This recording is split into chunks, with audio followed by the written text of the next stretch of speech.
Повелете прашање. Катица Јанева со оглед на тоа што таа е и ваш член.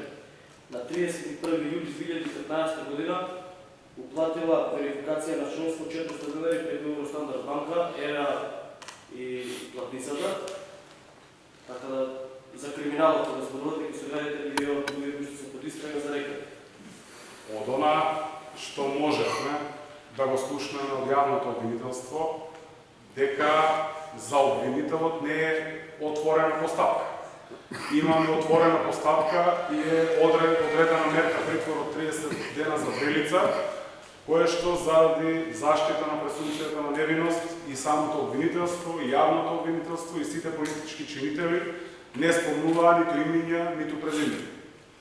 Во таа смисла ние ги охрабруваме надлежните институции темелно да расчистат и да го расветлат случајот и апсолутно наш принципиелен став на Социјалдемократскиот сојуз на Македонија е дека сите без исклучок сме еднакви пред законите. Нека го расветлат случајот доколку се утврди одговорност од било кого за овој случај, но и за сите други случаи одговорност мора да има. Само на тој начин ќе ја вратиме правдата и правната држава во Република Северна Македонија. Ќе повторам без исклучок. Зошто? Затоа што правната држава немаат ниту име, ниту презиме. Станува збор за систем.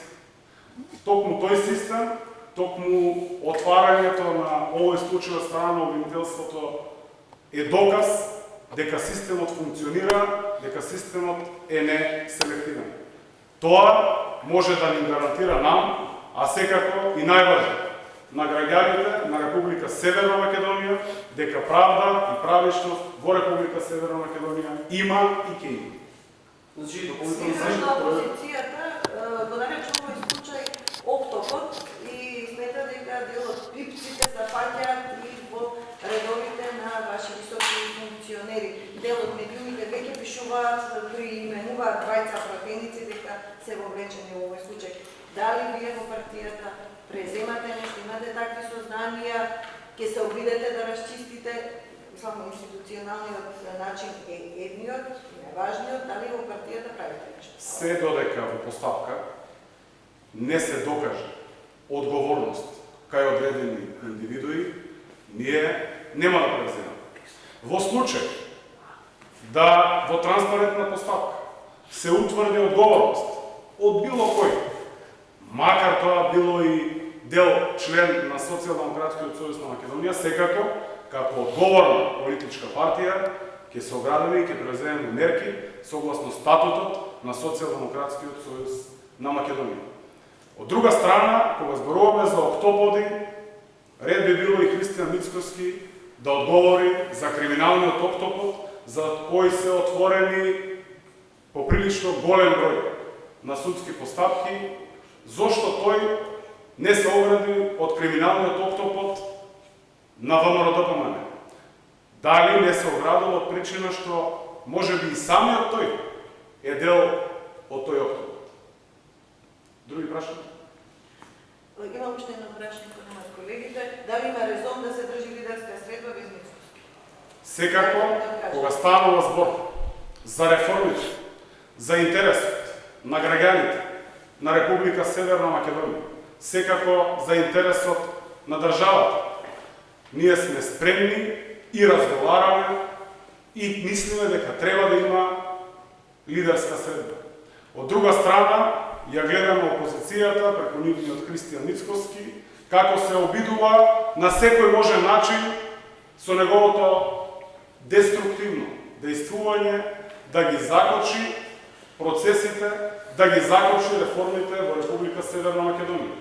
Како што кажав и во изјавата дека Република Северна Македонија ќе успее, дека напредокот на Република Северна Македонија ќе продолжи, ќе прогресира со Христијан Мицкоски или без него.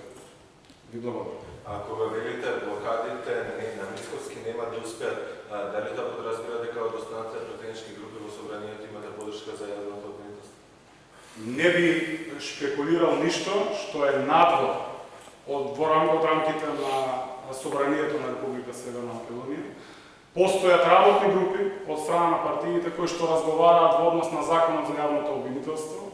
Сите одговорни политичари треба да знаат и да ја разберат потребата од донесувањето на Законот за јавното обвинителство. Знаеме дека тоа е во согласност со реформите и во согласност на подобрувањето на правосудниот систем воопшто во државата и секако треба да се охрабриме, да излеземе над политичките интереси и нормално со консензус да го поддржиме Законот за јавното обвинителство, за кој што гледаме, за жал ке повторам, од страна на опозицијската ВМРО-ДПМН во обид да ги амнестираат криминалците кои што уште им екзистираат во највисокото раководство на ВМРО-ДПМН, нема напредок во однос на разговорите.